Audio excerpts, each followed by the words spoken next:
is called Dining Historic LLC. Nice. And the website is very similar, dininghistoricllc.com. Okay, that's great. So we know how to find you and look you up. So what was the inspiration for you to start your tea business? So I'd always wanted to have some sort of little shop, not necessarily restaurant. I've worked in the restaurant business. It's tough, And isn't it? it's very hard. I've worked in, I mean, fine dining, almost fast food, cafeteria, snack bar, everything. None of it's easy, but I always wanted to have like a little shop, like a home goods shop, or just something local artist, that kind of thing. Yeah. And since the 90s. But in 2000, I started volunteering at a museum, a local museum, and became really engrossed in Victorian history, if California history too, but a lot of Victorians, obviously moved to what wasn't even the United States. We all know the history, but then migrated to the West Coast from the East Coast.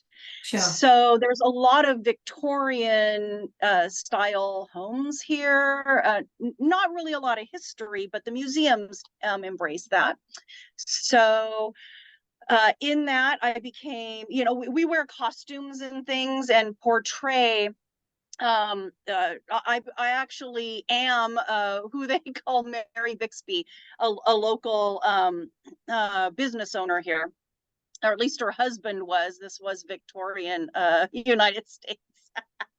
And in that, I came to be with some groups. We incorporated Victorian history into skits that we did, and I went to other museums and taught about the local history, also in Victorian costume, and came with a group that we all went around a tea room. So it was always there. The history was always there. My mother was a history major, and I hated it when I was growing up. Hated it. Isn't Don't talk that to me about history. strange? I don't want to go to It, another museum. isn't that strange? When we're children, we find history so difficult and very boring. But as soon as we become older ourselves, it's like the most fascinating thing. At least that's what Totally. I found. And the fact that you're doing the dressing up and going into full character, it becomes a very immersive experience. And that's Mm-hmm. one of the things that I know I used to love doing when I was in the States, doing similar things with historical properties and just helping Yeah. people connect again with that history and bring that history to life. So I completely get where you're coming from and where that inspiration came from. So how did you get started? I know that you and I really connected this topic through the masalas. So in that vein of researching and learning the history and taking on personas and teaching things, I was researching more and more about tea. Actually, it was more ancient beverages at the time. I All had right. gotten into some lectures and things about ancient beverages. I think the first one was coffee, and then chocolate, and then spirits, and the whole thing just kind of ballooned. And then my son was visiting one day. We would live very close to the airport here, and I picked him up, and he came here for like a half an hour to the house, and before he had to go on, and I was telling him, so what are you up to, mom? Like, all good sons do. And I told him I had just fallen into a lot of lectures and visits and things, and he pulls this book out of his backpack, A Oh, History of the wow. World in Six Glasses. His wife had given him this book. By the time he was actually on the airplane, about an hour later, I had already tabbed up the book. This is how I read books. Because I'm a researcher, to do all of these characters. I mean, I portray all sorts of characters. So anyway, I immediately immersed myself in that book, and I thought, you know what? Given the history, why don't I just focus on tea? Out of all of, like I said, it was coffee and chocolate. And I thought, okay, obviously, duh, light bulb, right? I'll focus on tea as the um, uh, ancient beverage. That didn't actually work out because then the family actually was working on buying a vineyard and Oh, going into the wine business. So as far as the oh, you're ancient, in California. um, yeah, as far as the ancient beverage, it was actually going to be wine, but I was still focused on tea because of the history nature and the fact that I performed at teas doing etiquette and the language of the fan and all sorts of stuff. And then it was Christmas 2021, I believe. And, we were all doing the Zoom Christmas. No one was getting together. I don't want to rehash that, but we were shipping gifts and everything. And I have a son, my youngest son. So I have an older son, a daughter in the middle, and a younger son. So it's a daughter sandwich there. And he's a, how do I put it nicely? He's kind of a really weird sciencey guy, and he's really into health. And I thought, you know what, I'm going to make him something with tea that he can to do, because I had been studying as part of that the medicinal plants and Ayurvedic medicine, not just not for medicine, just because it came up in the vein Yeah, of the and it's a research. So it wasn't. functional thing, isn't it, tea? Because it is so natural and it has all Yeah, these wonderful health benefits. So it kind of follows through. well, I get that that. well, it does. And then the additives and everything. So, I mean, it just makes sense. So, because masala chai is very customizable, it's actually regional in India, but it has its basics. I mean, I don't think you could do it without cardamom, Yes. that's the base. Yeah. You got ginger, cinnamon, all those lovely wintry spices that we just love, in our gingerbread and things. And I couldn't find any kind of kit. So, and I just want to say, I'm not in the masala chai business, definitely tea room business. But so I was looking at recipes and testing and everything. In fact, I made some this morning. I have my little masala chai over here Oh, that I made. nice. um, and so I came up with a recipe that I liked, just tweaked, what was out there. And my research philosophy is find at least three sources. Don't just, maybe Google the first thing and go with what you see or hear or read. I always at least find three sources: a book, a website, a person. So I found three different things, and I know how to cook. So I just came up with this recipe. I thought this is really great. But so I put together a kit for Oh, myself and wow. him, and it has I had to find the box, but it has all of the things in it. I know that's kind of a weird shot, but it has Oh, all of that's the good. herbs, it has teas, and it has the recipe, a little strainer. It has all the things you need in there to put together this kit. So the worst thing is finding a recipe and not having the ingredients for it, Yes. Yeah. because the ingredients are a bit and we know that more than anything. I know I know you went back and forth between England and the States, but we get a lot of recipes, English recipes. My grandmother had them, and you just can't find the ingredients, very well. Yes. So Yes. I put, It's yeah, challenging. it's very um, learning what castor sugar and mixed peel is and things like that. That's right. Um, Absolutely. so yeah, I put together my own kit for him, and I didn't just like say, here's a kit of stuff to make tea. I wrote him, because he is a science guy. I wrote him up uh a detailed, this is what it is, this is the history, this is why they use the milk they use, and so on and so forth. I gave him websites so he could actually see a chaiwala making tea. Yeah.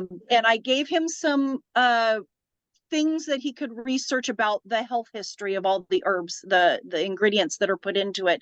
And I sent it off. And that was that. I just kept making my own masala chai and drinking it. And then, so that was Christmas.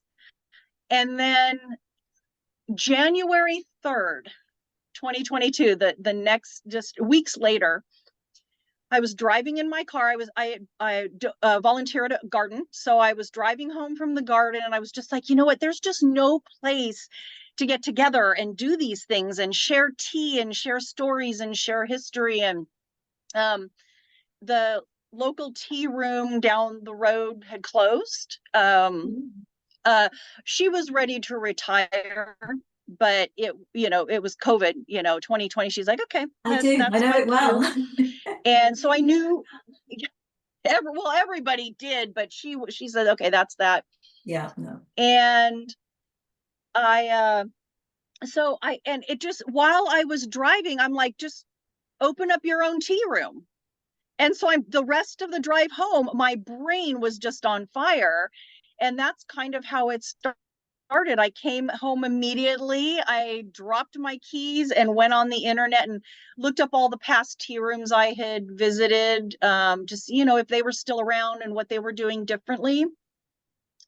I had once thought in my, business, it was going to have, I wanted a little kind of a cafe, just a little, here's a daily special kind of thing. I'm never going to do that to go. So I kind of, in that same day, January 3rd, I made up almost my whole business plan. Oh my goodness. I That's mean, I sat down amazing. and I scribbled out all, And it's yeah, and so I good think to that's hear the that you key thing. wrote this down, because so many people skip that piece, and the fact that you did sit down and get all those ideas out of your head, because it helps you sleep, Yep. if nothing else. Yes. In fact, I think I have it. I grabbed a little notebook and just started scribbling things in it. This is the January 3rd notebook that I started. Yeah, so and it was, that was just getting things on paper and starting the research process to do this. Took me a while to tell everybody. I really wanted to make sure that I had my brain and my heart in the right place. Yeah, And that I absolutely. was being practical. Again, my family knew, it had always been the talk that mom's going to have a little shop, Yeah. not a tea shop, but so it wasn't out of the blue. But I wanted to make sure that I had to pitch this to my husband. Of course, that he You has to know, be the it person took that me two supports you the weeks. most.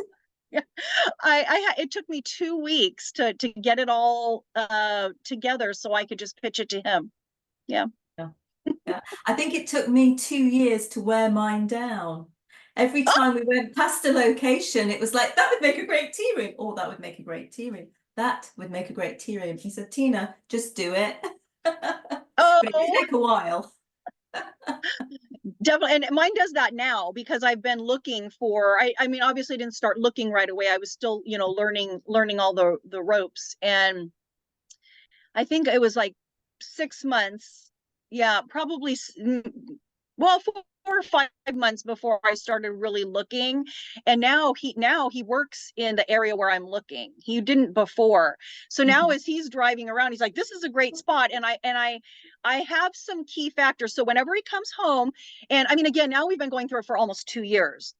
So whenever he comes home and says, oh, I found a great spot for your tea room, I'm like, okay, let's go down the list. I go, first, does it have parking? I mean, it Mhm. around here especially, it has to have parking. And then, we go down the list.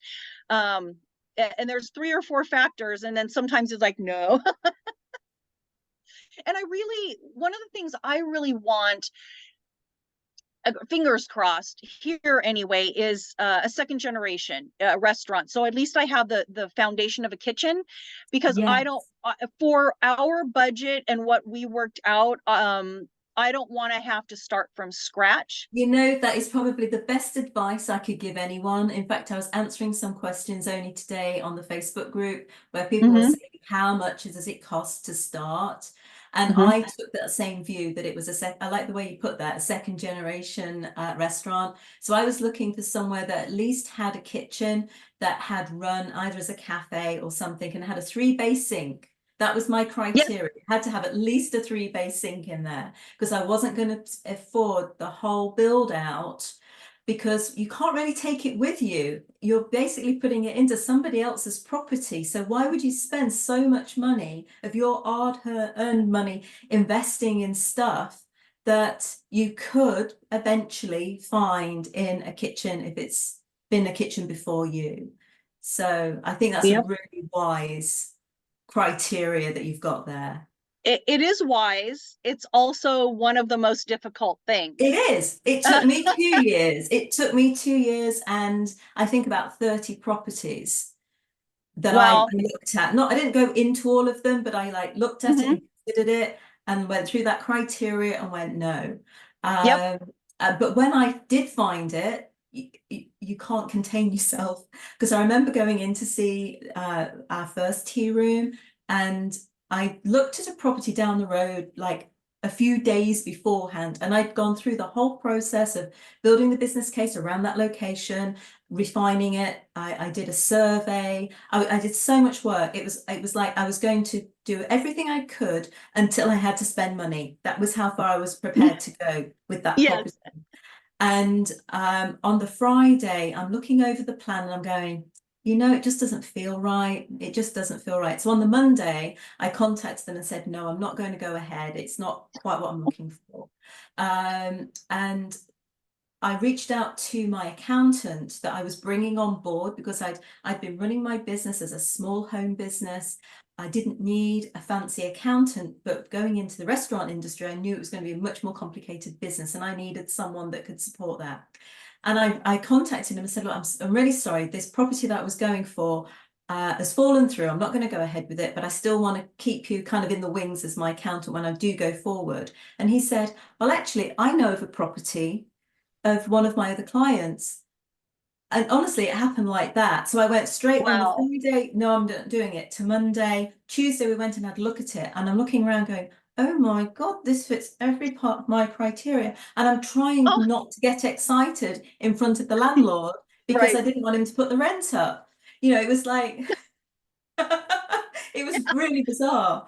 But because I'd done all that legwork, it means Mhm. that when you find the right property, you see it Yep. and it happens immediately.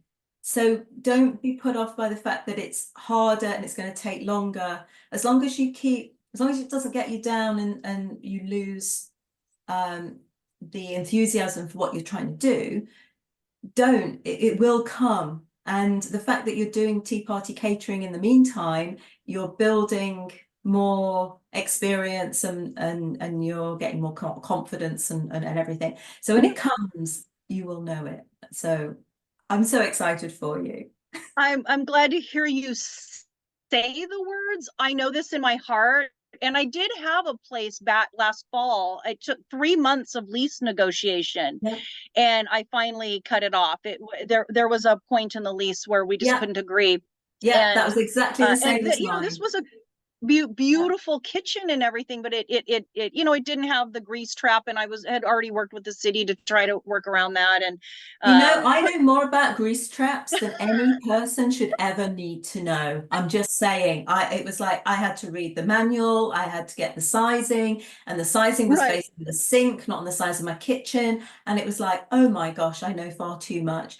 But it's one of those things that you have to kind of go through and one of the pains of it. So Hey, you know what? Part of any business, but especially the restaurant business, you really need to get your brain out of the final product. Unfortunately, the ladies sitting around with their hats and their delicate china, because it isn't really about, I mean, it is about that, don't get me wrong. I mean, I love that, but it's about the grease traps of the life it in life, is, it is.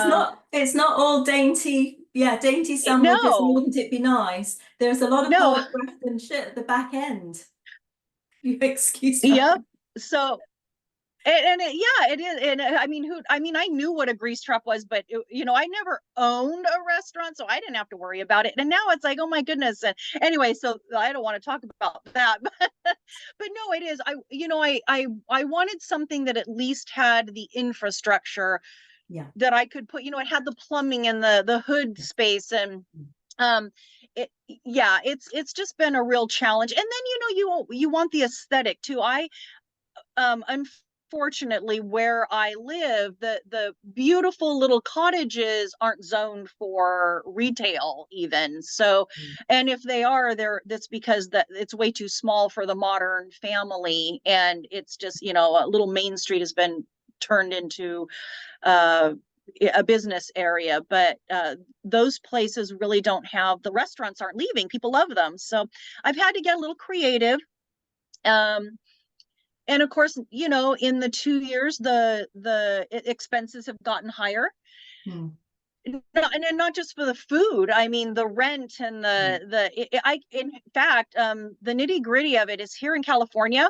So when I started, and this is again to my planning, before I even started looking, I called my insurance company and said, I called everybody to try to see what my budget was going to have to be. I called my insurance company just to get a rough idea of what I was in for, and everything was great. And I had that in my book, and I said, okay, when this happens, call the insurance company. So I found this place last fall. Like I said, I called the insurance company. I said, hey, we're supposed to open in October, not open, but do the lease in lease signing maybe October 1st.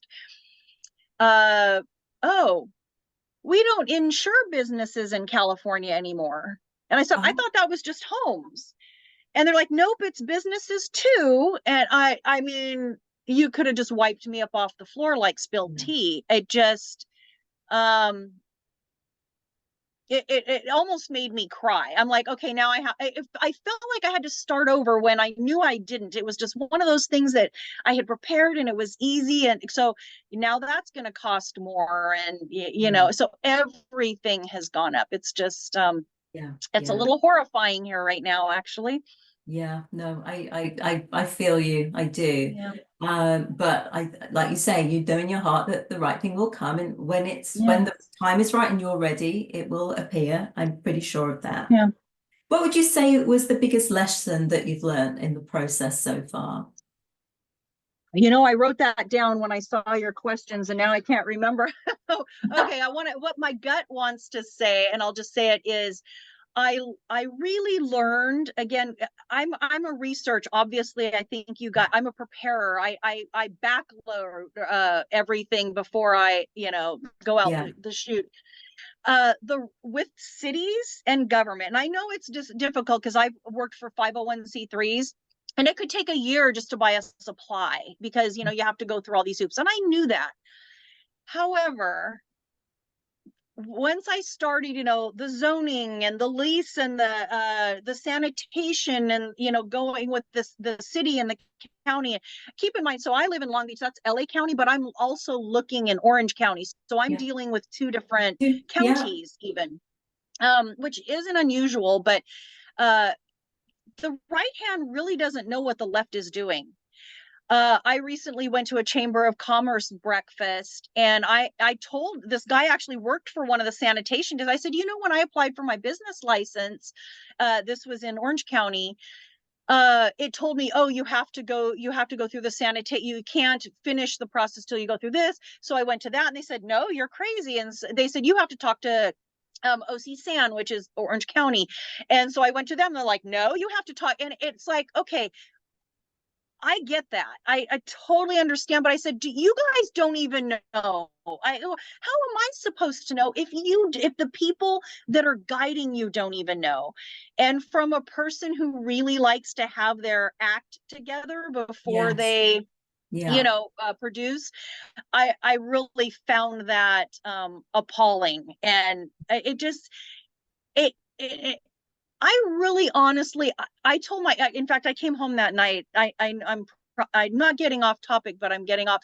I told my husband, how was your day? And I'm like, I used a salty word, but I said, I go, I'm not a stupid person, am I? And he's like, of course he was going to say no, but I'm really not. And I said, you know me. And I said, I can't even figure out how to start this business, because they're making it, how does anybody start a business? And here, I mean, I'm in California. I mean, if they don't speak the language, if they don't, have, a lot of people don't have a grasp of English or can't read it. And I can't even figure out how to do this. And I drive around, it's like, how did these people do this?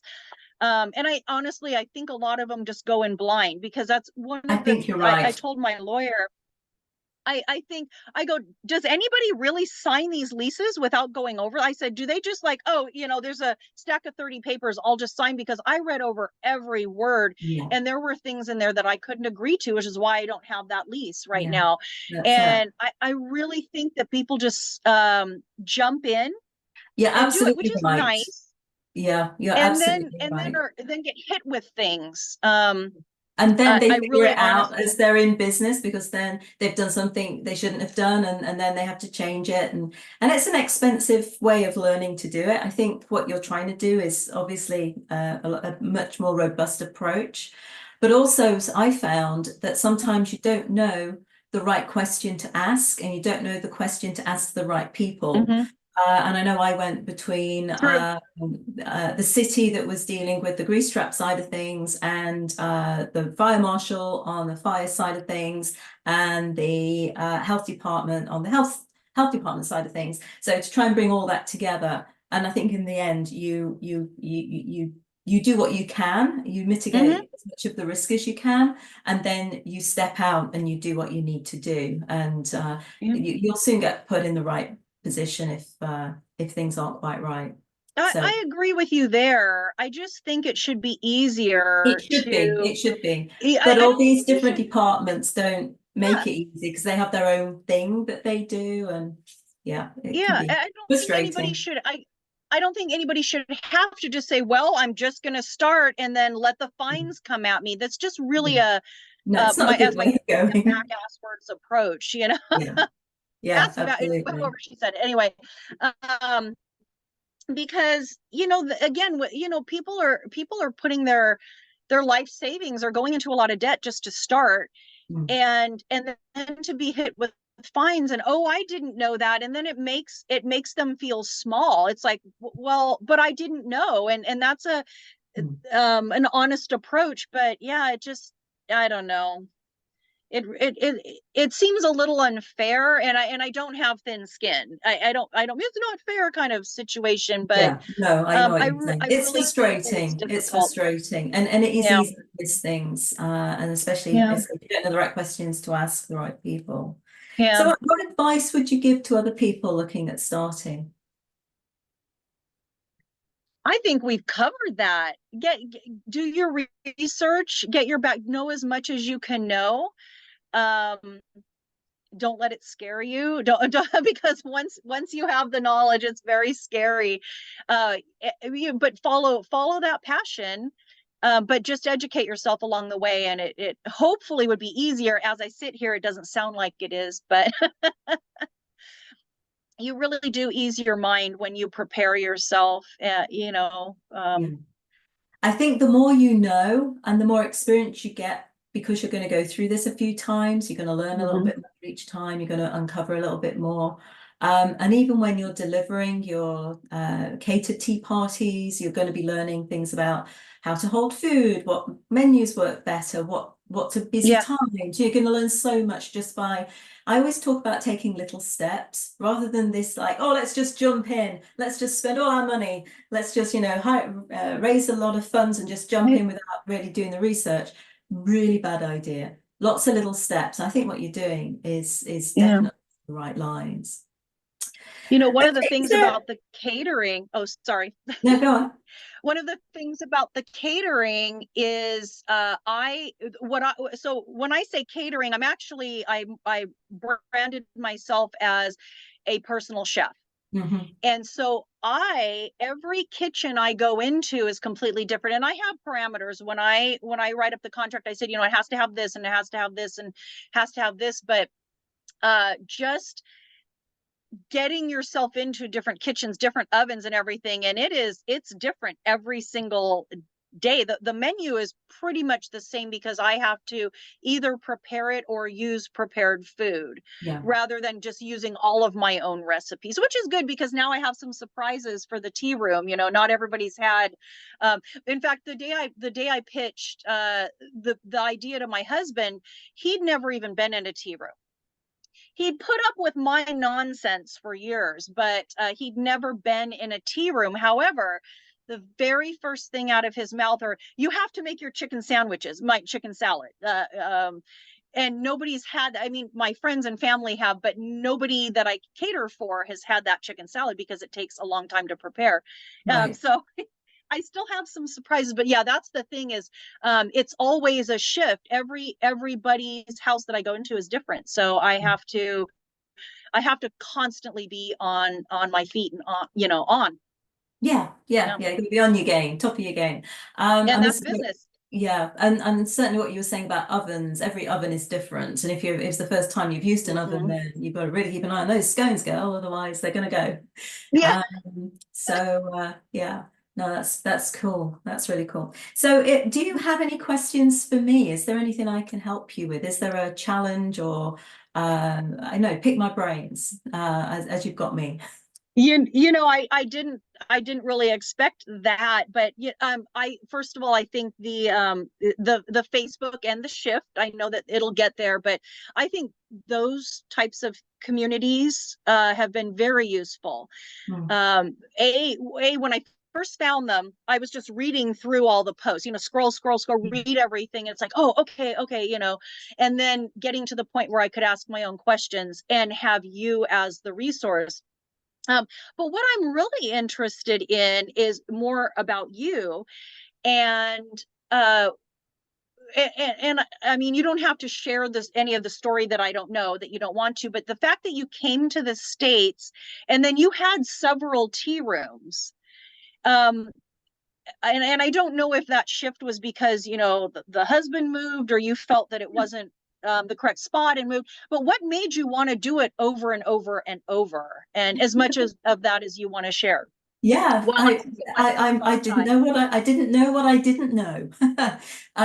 So I moved to the States in 2008 with my husband, who worked at the time for Rolls-Royce Aero Engines. That's what got us out to the States.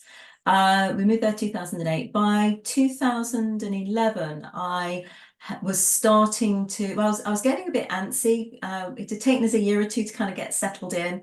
Um, New culture, new way of doing things, new everything. And then I wanted to start a business. And I'd had a business in the UK, but it wasn't to Mhm. do with afternoon tea. It was actually a home staging business. So I always Oh, say I brought an American idea to the UK and then I took a UK idea to the US. But hey, love um, it. and I was starting to bake basically for David's my husband's co-workers, who some of which were English and some of which were American, but they Oh, traveled to England through their jobs. So I was making, batches of scones, and David and I would maybe eat one or two, and then the rest of the batch would go into work, and he would, hand them out and such like. Then I started getting orders for them. And it was like, well, okay, well, this is nice. And it's like, well, it'd be nice if I could do like farmers markets. And there was this really lovely farmers market. I got in with friendly with some people who always went to this organic farmers market on a Saturday. And I thought, I wonder if I could. And I was so nervous. I was so nervous. This idea of this British lady going into an American farmers market with English food, which people probably didn't even have never even heard of. And I was so nervous. I remember I had my little booth. It was an outside market, and I had a British flag that I hung on the back. And I was like, "Do you think I should hang it on the back, or is that going to be disrespectful?" I was just so nervous. Every which way, I was oh, really nervous about doing it. But I got there, and I had people coming up to me, and they were going, "Oh my God, you're English!"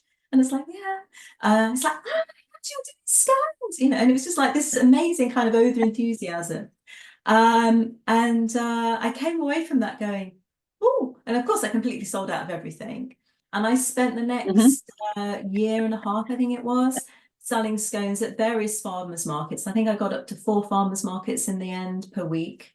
Um, and wow. um, I was doing okay. I ended up moving from my home kitchen to a commissionary, which I was renting a commercial kitchen by the hour, which meant I Mhm, could then go beyond the farmers market, because in Indiana at the time, you could only bake certain items and sell at farmers markets. So I couldn't mhm. sell I couldn't sell my clotted cream, for example. I couldn't Right. sell chutney. I couldn't sell Yep. soup. There were certain things I couldn't do from my home kitchen. Um, so I got the commercial kitchen, and then I'm sitting down thinking, well, this is so expensive because the more I do, Yep. it's paying $25 an hour for this benefit, and I was driving half an hour there and half an hour back. It was just like, this is a ridiculous way of running business. Surely there must be somewhere Yep. that I can use a kitchen locally. So I started on the hunt for a local kitchen, and I ended up partnering with a coffee shop who opened in the morning for breakfast. So they were open at 6 and they closed at 2. Well, I wanted to come in, do afternoon tea at 3 or 4. So that kind of worked quite well. So we did a little bit of that. So I took lots of little steps and just gradually progressed my business. And then we came across, the idea of opening my own, and went through all these different properties, and then found my Carmel tea room, which was by far my flagship, best and most successful. Within 3 weeks of opening there, I had a phone call from the Propylaeum, which is an historical property in downtown Indianapolis, saying, would I Hmm. be interested in running their tea room, because they'd heard such good Oh. things about what we were doing. And I said yes. I mean, maybe my ego ran ahead of me. I had no idea what I was doing.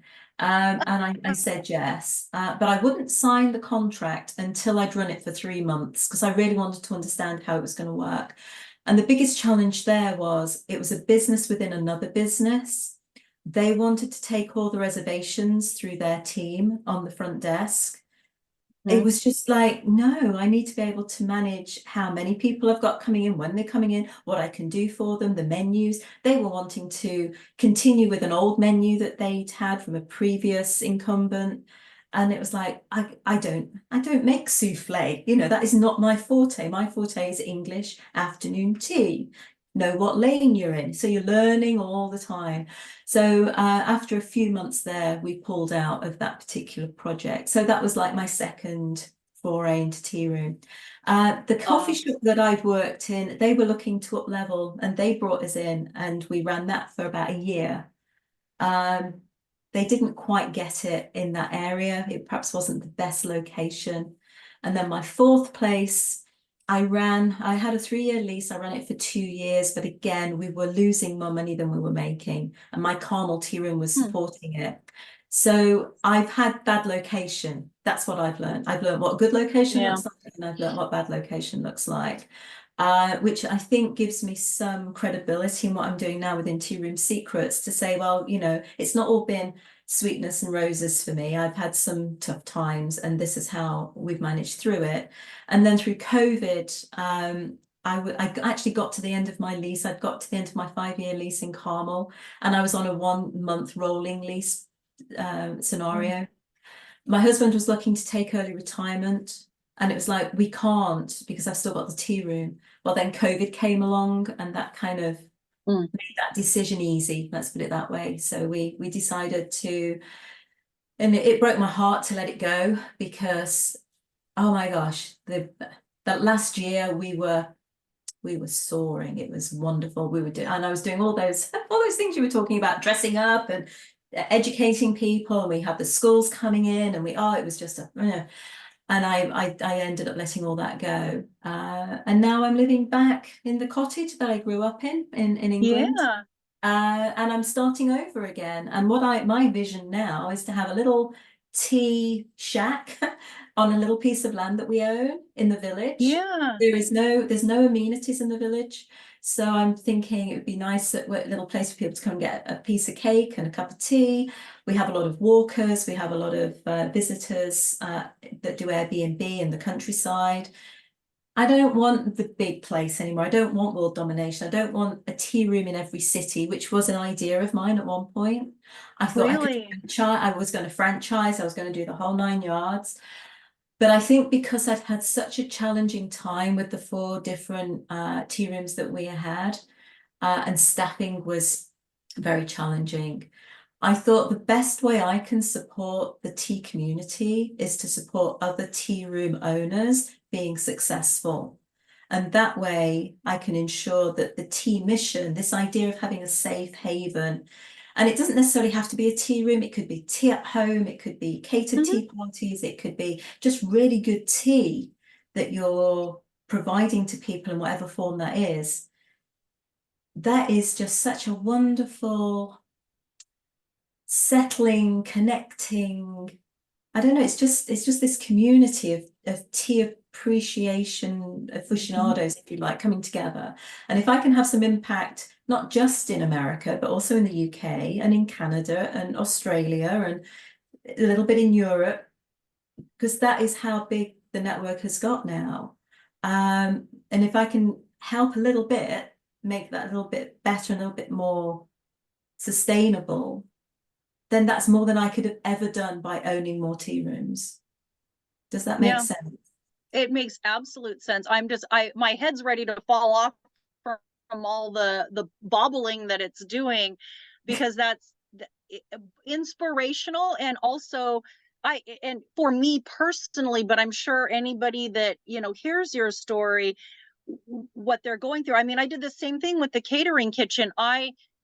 I didn't jump into it because, as you now know, I'm like, oh, how much is a catering kitchen and how many miles am I gonna? And if I do, and there are three, um, within just, as the crow flies. And I thought, yeah, but if I have this one, which is, $10 cheaper, and it wasn't by the hour, they had monthly minimums. Oh, So it was yes. going to, between the insurance and everything, it was going to cost me like $1,000 a month. And I said, well, that's $12,000 a year I could be, putting towards something else. So I actually It's talked also a lot myself of out of skirts to it. sell. Yeah. So, and then, and my husband actually is the one, like, well, why don't you just go to the farmers markets? My nephew does farmers markets. Why don't you? And I said, yeah, but I can't. I don't have a cottage kitchen. I never went that route. And I said, but I can only, like, basically bake. I can't sell the tea, and I can't do these other things. Um, and I hate to shoot down his ideas, but once I've researched them. So every single thing that you've said, it's like, wow, that's like so cool that she just went for it. Also, I want to be in control. I don't want someone else to tell me the menu or what I, can. And he brought that up not days ago, Tina. I'm telling you, it was right there on the couch. Well, why don't you just do this? I said, it wouldn't be mine. Yeah, I would be doing someone else's. And I don't want to, I didn't want to start that way. yeah. But at least, you started, at least you jumped in and you did it and you learned. And I'm sitting here getting in my way. Not that I'm going to take all of that and go out and do it. I looked into sharing a kitchen with somebody, and it was just the problem is here, the city, they don't really allow it. In Yeah. fact, You have to knowing have what. separation. That's what we found. We had to have Yeah. separation of products. So it's like this shelf unit here, this side of the walk-in fridge, Yeah. that sort of thing. But I mean, one of the things that spurred me on to finding my own location was the cleanliness that the other company upheld to was not the same level as mine. Thank you. And it's like, okay, Yeah. I've got to find my own place because I can't cope with this. And even though I went back to that company and we ended up doing a kind of a joint project together, it was because of the cleanliness that wasn't adhered to that I ended up walking away from that again. So, there's only so much you can control, and there's only I'm so right much there with you you. will accept, and you need to know what business you're in and what business you're not in. That's a good Mhm. first marker. And also True. what your standards are, what you will accept and what you won't accept. And when I introduced that whole concept into the Carmel location, the tea room, the team was so appreciative because suddenly they knew what was acceptable and what wasn't. And it was all down to training. But it's all on the owner to make sure that you set that standard and that expectation Mhm. that this is acceptable, but this isn't. And that's the way you control getting a really good team. And like I said, by the time we closed, we had the best team. It was like, oh my God, it's taken me this long to get these people, and they are so great. I didn't even have to be in the tea room for it to run in the way that I needed it to run. And I just came in to do the fun stuff or the extra bits. And my job was to get people there. It was their job to get people to come back. That was how we kind of positioned it. That's a good way to say So it. so it did break my heart, but a lot of shit was happening around COVID, and Yeah.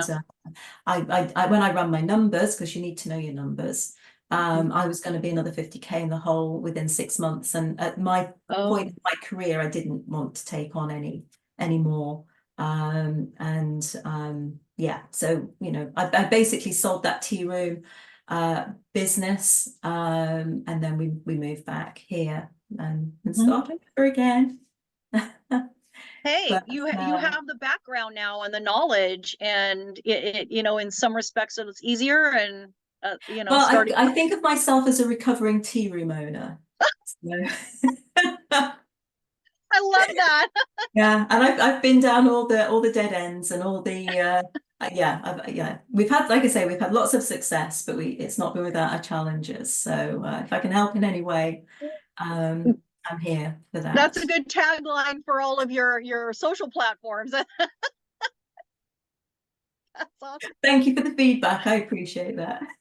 Yeah, Oh, nice. excellent. Excellent. Is there anything else that you'd like to say, or do you want to let everyone know again how they can get in touch with you?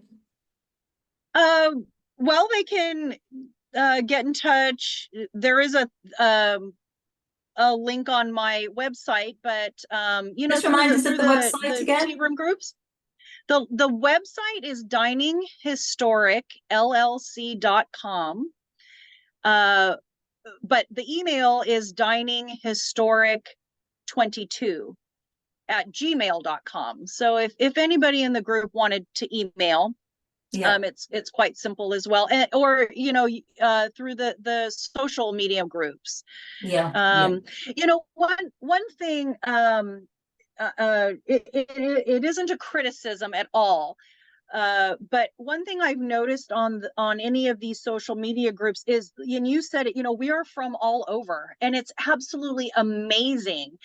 But when people ask questions, we don't know where they live. yeah, And there's a lot of health department related questions, or regulatory questions even, or there's a lot of things, and it would be really helpful if we knew where the people lived. yeah.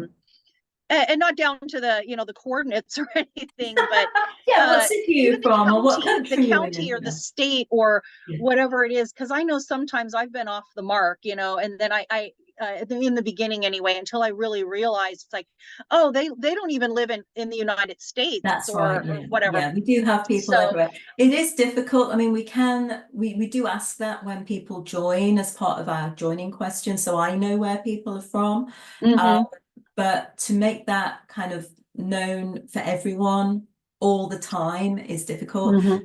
I think the underlying thing to think about though is check with your local health department, because Yes. every county is different. Now, when I had my 4 tea rooms, they spread across 4 counties. And when I Wow. was doing catering, I was covering maybe 10 counties. And Mhm, each county has different rules. They have different ways of submitting tax returns. They have different ways of mhm. charging for food and beverage, even. So, and I have a lot Yes. of experience of what has happened in my sphere of influence in the States, but now I'm living in the UK. And did you know, I mean, this is great for me. I can run a commercial kitchen from my home kitchen. So I I've don't have heard. to have, yeah, and it's like, this is amazing. And, I actually had the health, it's called environmental health here. I had the environmental health people in, and they went through like all my cupboards, checked all my labeling, all my dates, my sanitation. And I don't have any pets, so that obviously helps as well. But that means I can, I can do an afternoon tea. I can serve that in my garden. I can serve it Mhm, across the road. People can come here and pick up cake orders. So that's the kind of level that I'm at the moment. And that's fine, because I've been there, I've done the big thing, got completely exhausted, recovering tea room owner, as you may recall. And now I'm just yeah, I'm just enjoying what I'm doing. So, and I think that's the thing, finding your niche, because there's so many things you could do. It's finding mhm, what really speaks to you. And you were talking about getting your head and your heart together before you started this thing. And that's mhm. a really good way of putting it, because I think it has to be there's so many things you could do. It doesn't mean to say you should. You need to find what sits well with you as an individual for you to Yeah. get this fulfillment from it, because it is going to completely absorb your life. No, So that I knew, having worked in restaurants before, I knew, and my husband knows. I mean, my family. I think the biggest thing is I have young grandchildren now, and it's like, oh, grandma won't be as available, which is, oh, that's okay. But everybody in my life knows that this is going to consume me for a while. I've made no qualms about people I yeah, see weekly or whatever. yeah. Um, I when think to what you were just saying, when I told my oh, go ahead. no, no, carry on.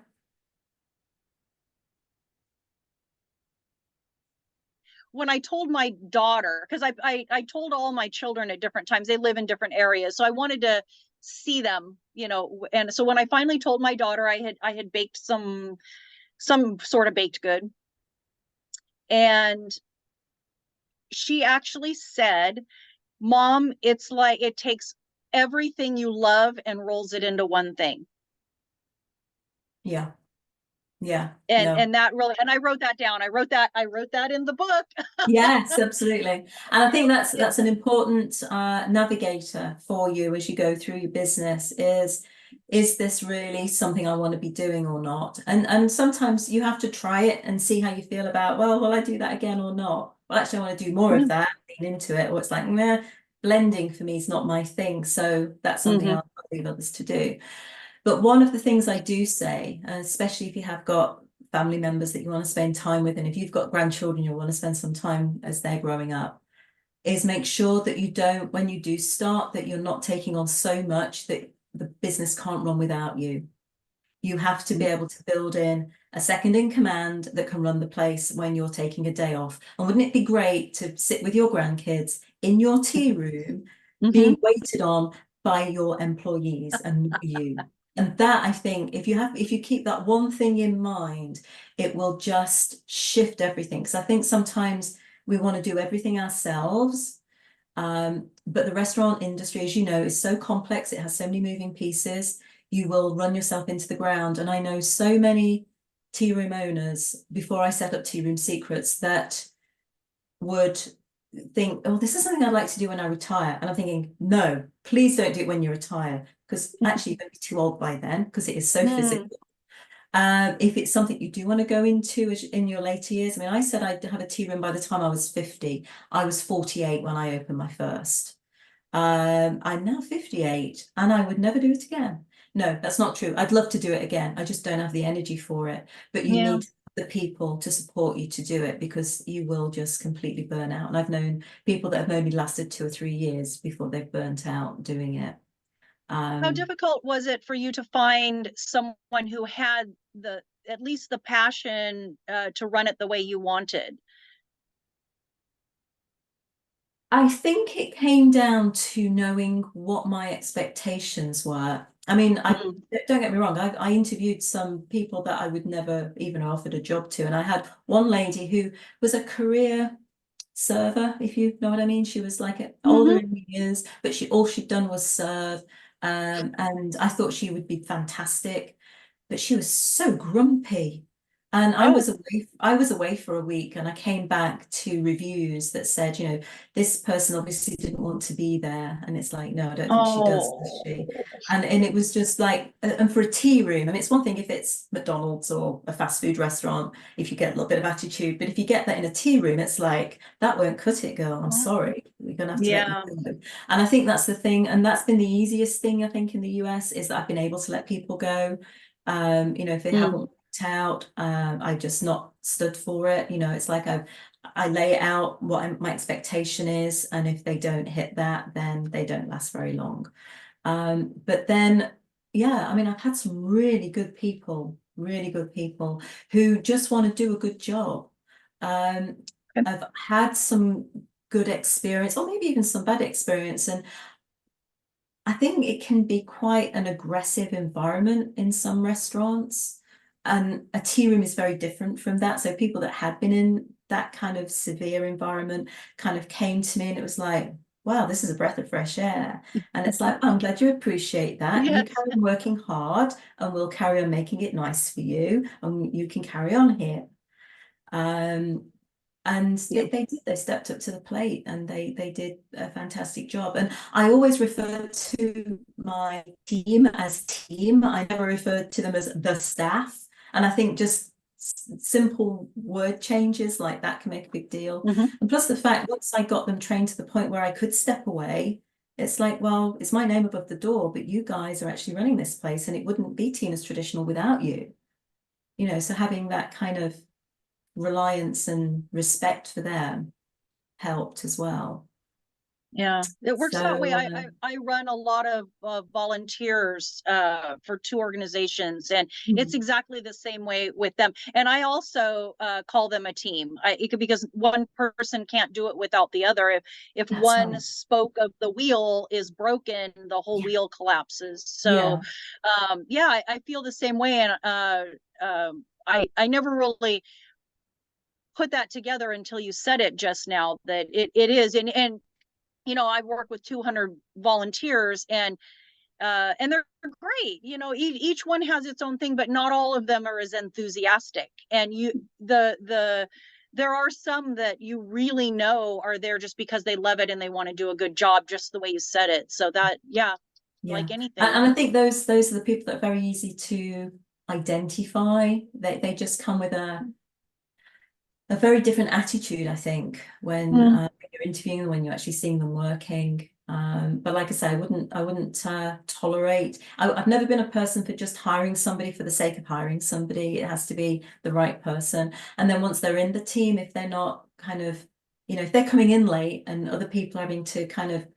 um, backfill Cover them the because mistake. they, yeah, Yeah. and overstretch, I'll take them to the side and I say, it's not really fair on the rest of the guys here for you to do this. So, putting it into perspective. So I'm not kind of,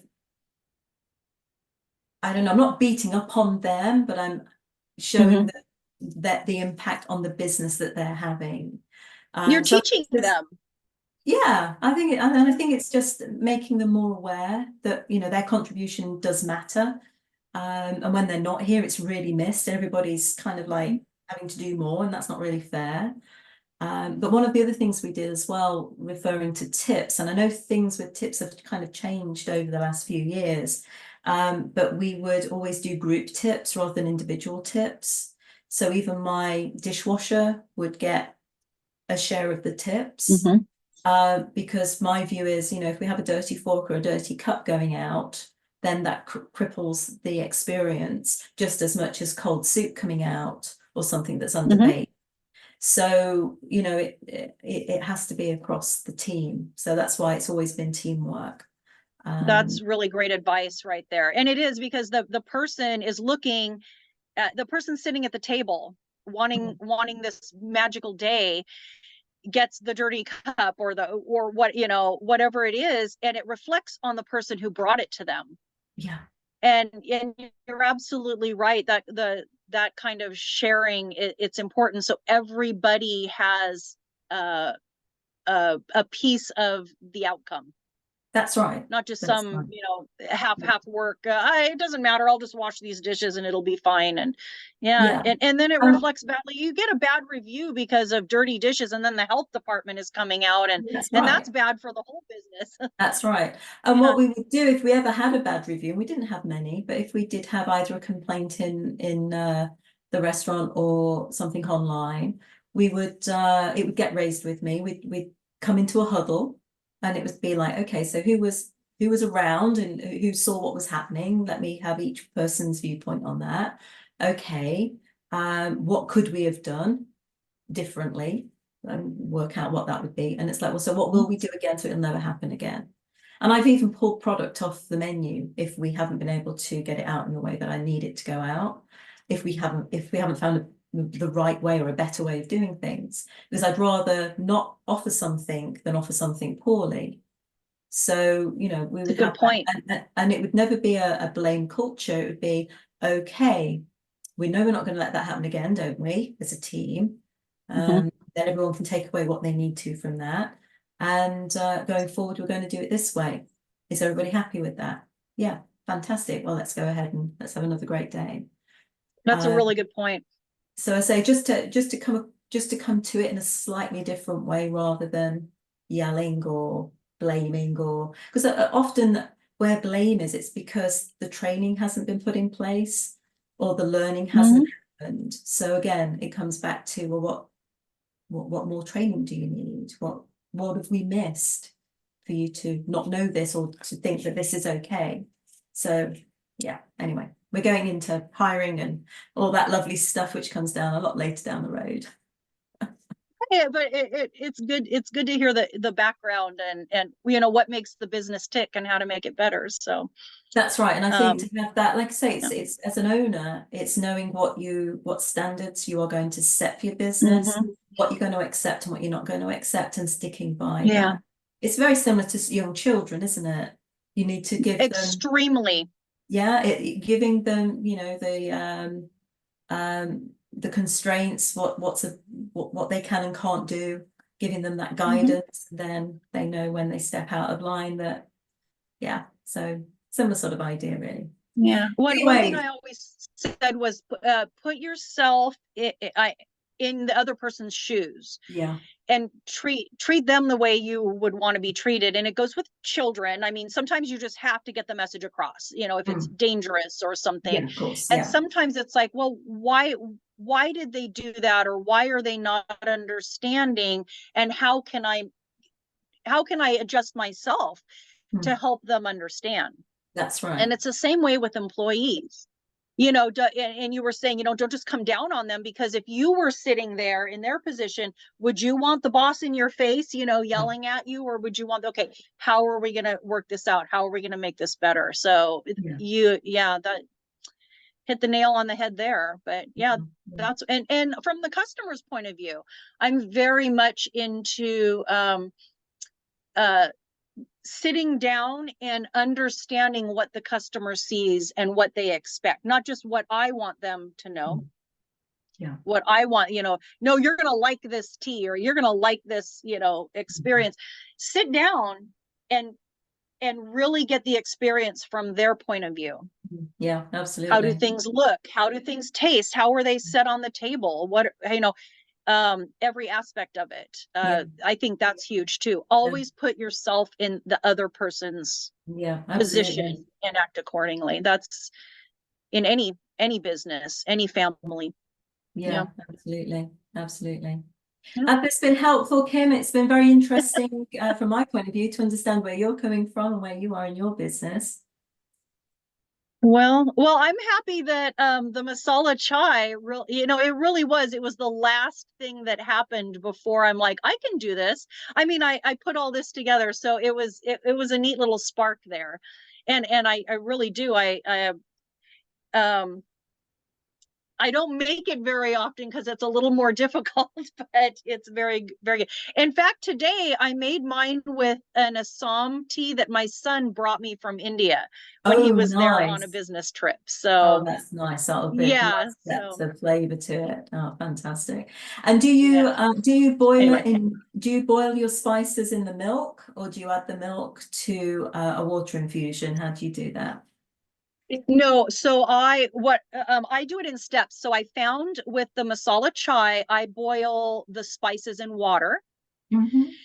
And that way I can boil a lot of it if I want. If I know I'm going to use it in, the next day or something, Yeah. I'll maybe just a cup or 2 cups of water and the appropriate spices that I use.